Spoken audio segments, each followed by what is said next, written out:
صحیح بخاری حدیث نمبر 1۔ حضور اکرم صلی اللہ علیہ وآلہ وسلم کا ارشاد ہے، تمام اعمال کا دار و مدار نیت پر ہے، اور ہر عمل کا نتیجہ ہر انسان کو اس کی نیت کے مطابق ہی ملے گا۔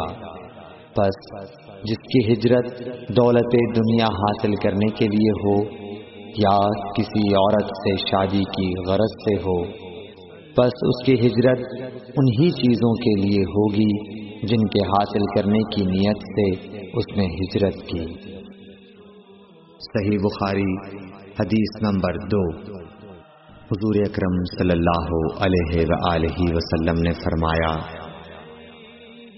کہ وحی نازل ہوتے وقت کبھی مجھ کو گھنٹی کی سی آواز محسوس ہوتی ہے، اور وحی کی یہ کیفیت مجھ پر بہت شاق گزرتی ہے۔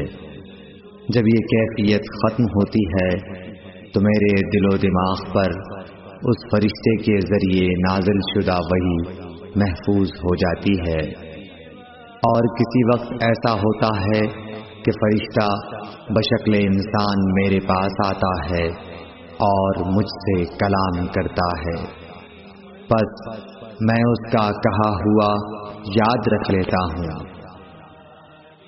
صحیح بخاری حدیث نمبر 3۔ حضرت صلی اللہ علیہ وآلہ وسلم پر وحی کا ابتدائی دور اچھے سچے پاکیزہ خوابوں سے شروع ہوا۔ آپ خواب میں جو کچھ دیکھتے وہ صبح کی روشنی کی طرح صحیح اور سچا ثابت ہوتا۔ پھر من جانب قدرت آپ تنہائی پسند ہو گئے، اور آپ نے غار حرا میں خلوت نشینی اختیار فرمائی، اور کئی دن اور رات وہاں مسلسل عبادت اور یاد الہی و ذکر میں مشغول رہنے لگے۔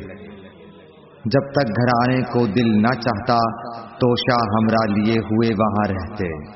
توشہ ختم ہونے پر ہی اہلیہ محترمہ حضرت خدیجہ رضی اللہ تعالی عنہا کے پاس تشریف لاتے، اور کچھ توشہ ہمراہ لے کر پھر وہاں جا کر خلوت گزین ہو جاتے۔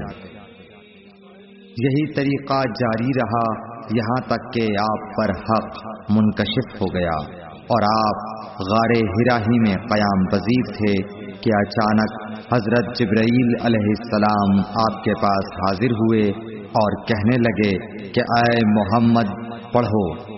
آپ فرماتے ہیں کہ میں نے کہا کہ میں پڑھنا نہیں جانتا۔ آپ صلی اللہ علیہ وسلم فرماتے ہیں کہ فرشتے نے مجھے پکڑ کر اتنے زور سے بھینچا کہ میری طاقت جواب دے گئی۔ پھر مجھے چھوڑ کر کہا پڑھو۔ میں نے پھر وہی جواب دیا کہ میں پڑھا ہوا نہیں ہوں۔ اس فرشتے نے مجھ کو نہایت ہی زور سے بھینچا کہ مجھ کو سخت تکلیف محسوس ہوئی۔ پھر اس نے کہا کہ پڑھ۔ میں نے کہا میں پڑھا ہوا نہیں ہوں۔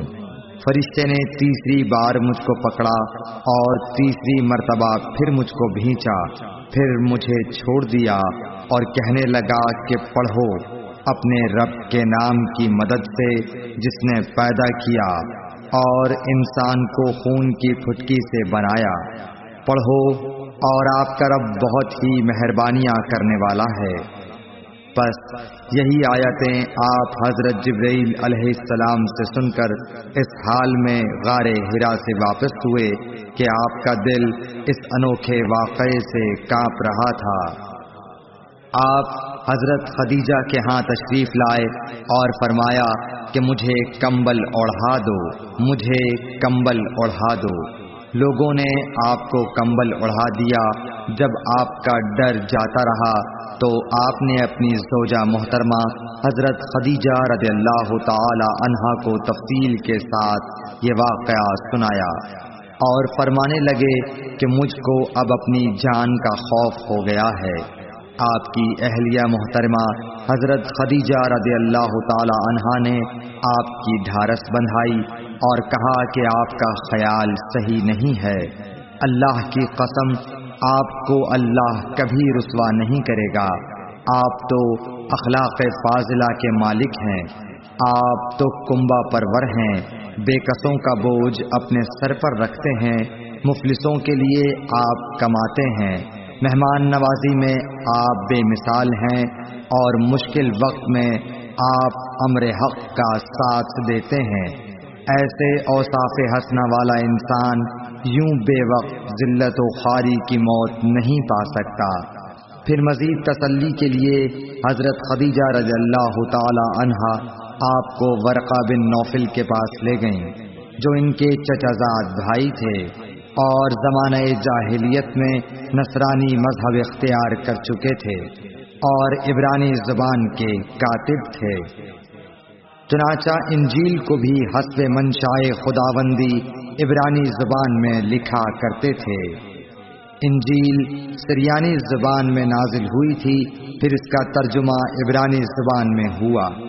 ورقہ اسی کو لکھتے تھے۔ وہ بہت بوڑھے ہو گئے تھے، یہاں تک کہ ان کی بینائی بھی رخصت ہو چکی تھی۔ حضرت خدیجہ رضی اللہ تعالی عنہا نے ان کے سامنے آپ کے حالات بیان کیے اور کہا کہ اے چچا زاد بھائی، اپنے بھتیجے محمد صلی اللہ علیہ وسلم کی زبانی ذرا ان کی کیفیت سن لیجئے۔ وہ بولے کہ بھتیجے، آپ نے جو کچھ دیکھا ہے اس کی تفصیل سناؤ۔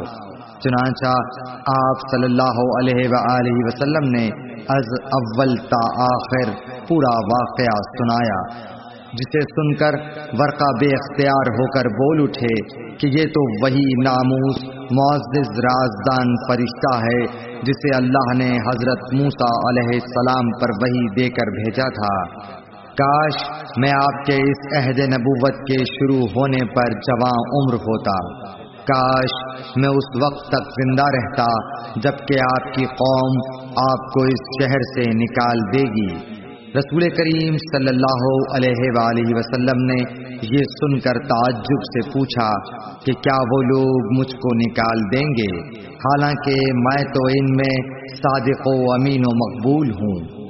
ورقہ بولا، ہاں یہ سب کچھ سچ ہے، مگر جو شخص بھی آپ کی طرح امر حق لے کر آیا لوگ اس کے دشمن ہی ہو گئے ہیں۔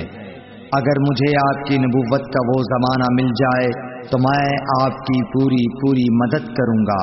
مگر ورقہ کچھ دنوں کے بعد انتقال کر گئے، پھر کچھ عرصے تک وحی کی آمد موقوف رہی۔